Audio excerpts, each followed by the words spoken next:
Well, seems like there's some people out there. That's nice. Welcome. My name is Matthew Maurice, and I'm so excited to bring Cantcles Productions, our multimedia experience across the Atlantic Ocean, to Ireland. I have always wanted to go to Ireland my entire life, so this is a kind of a special thing for me. For those of you who don't know what we're all about, you're about to find out. For those of you who do know what we're all about, this is going to be something a little bit new for you. This experience is divided into 3 acts. The first act is the literature, the second is the media, and the third is the music, all of which is flooded with art, much like you see behind me here. Now, our first act delves into the Cantcles literature. We've released dozens of short stories in multiple anthologies on our Patreon, but what you're about to experience is the debut of the first Cantcles children's book. Now, this isn't like an ordinary children's book. This is actually for all ages, okay?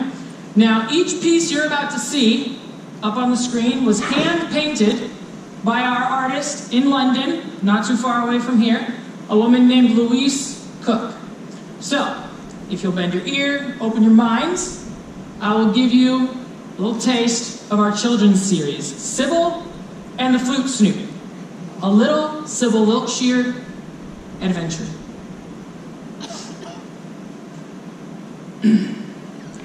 Come one, come all, if short or tall, come gather round to me. O children, can you hear the call of looking glass or crystal ball unto this fantasy? Different are the words so bold here inside these pages, a tale that has never been told till long away and far ago to a world called Aegis. Now, Aegis, it is a living world, a world among the stars. Like twinkles in your eyes it twirls, it waits for any boy or girl to go from where you are. Just find the door deep in your mind to imagination. The land of dreams, the dreams designed for castles, kings, and wizard kind, fantasy and spectaculation. I made that word up. It's a children's book. You're allowed to do that. If through this wonder world you walk, you'll find a misty wood where mystic creatures fly and flock, where thumpers thump and squawkers squawk, and nature is understood. Protecting all the nature here, down every nook and rut, through the trees to every ear, on mighty hooves he echoes clear the father, Mighty Ut. Now, Mighty Ut. The Mighty Ut was fast and strong, his fur a silver sheen. His antlers measured 3 feet long. His name was sung in every song, with eyes the brightest green. His word was law in the forest, be humble, kind, and true. Even when things turned the bleakest, he was both wisest and fiercest, always standing by you. One day the mighty Ut he roamed and saw the strangest sight. It was a child in the snow, shivering to her every bone, lone in the cold, dark night. The little girl was nurtured then by every bird and beast, by every stream, through every glen, until the forest called her friend, until her name day feast. About 6 years old. Now, 'twas a lovely, lively party. All the animals came. Badger, beaver, the boar, the bee, mouse and mole, the fox with glee, deer and dog with games. When fun was done, then came the night, and Mighty Ut appeared.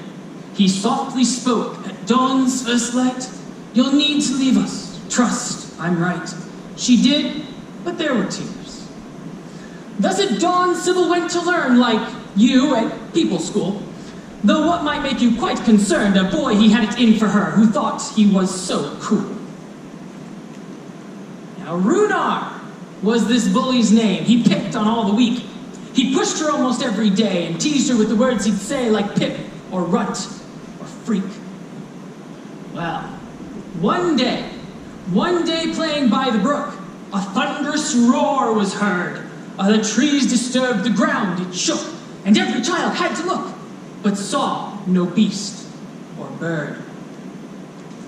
It rumbled down the storm, stones rise, the mountains not so far, where lightning lashed through rainy skies, where snow swirled cold and winds were high, and caves bore the bizarre.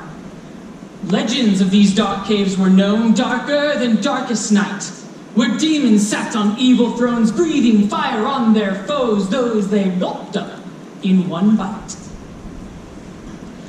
Thus Runar's ego did declare, "No one's as brave as me." He hasn't hit puberty yet, obviously. "Alone I shall go questing there, fight the devils in their lair, and then come back to thee." Well, 3 days passed without word or bird from Runar on his quest. Sybil wondered if it's absurd to think he may have gotten lured and eaten with the rest. At length she said, "I'll take this long heroine's journey north. She'd prove her bully's pride gone wrong, prove to herself that she was strong, and prove to all her worth." Thenceforth she took the western road. I don't know if that's west, but we're going to say it is. Into the misty wood. The sunlight shone, the moon's light glowed. Runar's footsteps found and followed. She did the best she could. But when the path was left and lost and dark became too dark, then suddenly a light had crossed her way, a flutterspark. Now, a flutterspark is an insect, see, much like your butterfly, but shimmers, glimmers, glittery, and has the strange ability to never, ever die. Oddly emerged, perched much like a pet, to guide her on her way. And as a flutterspark's no threat, unless, of course, you get it wet, it thoughtfully did stay. They passed through scrub and shrub and fern, river and ruins high. First left and right around they turned until they finally discerned dawn was drawing nigh. When sunlight shone then through the pines, something flew overhead, across the canopy of vines with special feathered ears designed to glide when they were spread. It missed its mark with a clatter, hit a nest of hatchlings, leapt back out all skitter-scatter, crying out a chitter-chatter. It was a chitterling. Now chitterlings, they're little fiends, worse than any weasel. They're always getting into things, but this one quickly joined the team, jumped right in her satchel. Soon, they entered the muck and murk, a swamp of moss and muds. A growling grew, a creature lurked. From the bushes she heard a slurp, then slippy, sloppy thuds. Curiosity conquered fear, so she stepped off the path. She leaned into the bushes near. Oh, it's just a moss mound, flustered here, trying to take a bath. Now, the moss mound, that's a silly thing. It's a sad and grumpy cat. It cleans and cleans and cleans and cleans, then it returns greener than green. The moss always comes back. It stared at her and mewed a meow, a gurgled purr that grew. It stretched its legs and wiped its brow and thought it best to join her now with nothing better to do. It's a cat, you know, they don't care. Alas, alas, the fellowship of four. They finally reached the cave. They heard the raucous raving roar that shuddered them down to their core. It was time to be brave.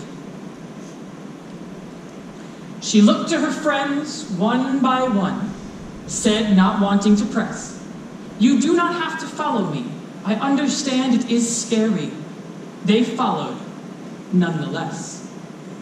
One step then two into the deep she led her furry friends. Round crook and cranny they did creep past creepy crawlies with no peep, each with a hand to lend. As once before the flutterspark lit dimly, dankly paths, and when they met a river wide, there was a way across the divide, aboard the moss mound's back. At last they reached the end of it, where treasures laid with kings. By torch the pit was brightly lit. They saw resting there the culprit, a scaly, winged thing. "Oh my!" she cried, and it awoke. Imagine its surprise. It chortled fire, snorted smoke, thought her a joke, and nearly choked, but said, "You're not so wise."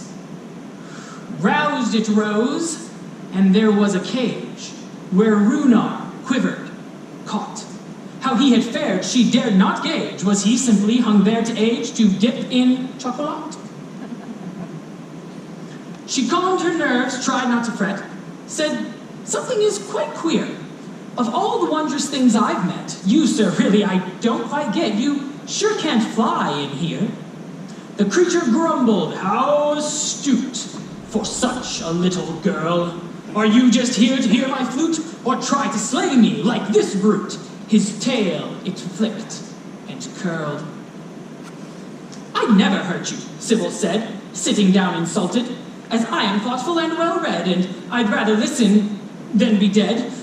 Are you hurt or hunted? Oh dear, it reared, then weary moaned. Right here I find I'm stuck. The storm's my home above the stones, but down I was thrown.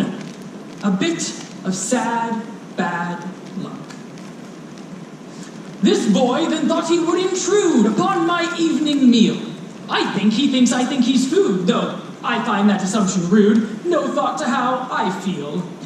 Chiming in, no longer fearful, Sybil did continue. From without, you sounded dreadful, but now I know that you're peaceful. What exactly are you? To Aegis, I'm of Iltsur girth, descendant of the old, the ones who used to shape her earth, her mountains, meadows, seas of mirth. Now I've torn my wingfold. Arms crossed, she found herself confused. Well, that's too hard to say. She pondered till she heard her muse, then shut up, cried out, all enthused, Flute Snoot will be your name. Then Sybil went to put it right, to patch his wing with string. The fudge spark it gave them light, the chitterling it sewed it tight, and Mossmow sealed the thing. Sybil, standing nightly gallant, exclaimed, it's good as new. Flute Snoot, ere the gentle giant, gleefully no longer grieving, said, you're so kind, thank you.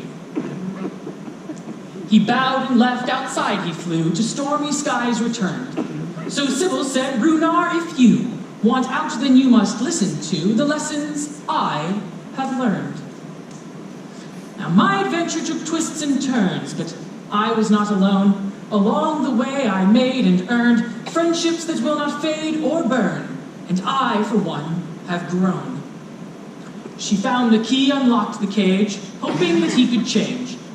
From his imprisonment upstage he stopped, then paused to engage. Instead, did something strange. To Sybil, Runar gave his hand, offered it in friendship. I was wrong and sorry I stand. Could I now join your furry band, your funny fellowship? They laughed at that and left at that, hand in hand through the haze. Adventure done both there and back, to love and last, they were on track in those magical days. Sybil and the Flute Snoots. No Sybil,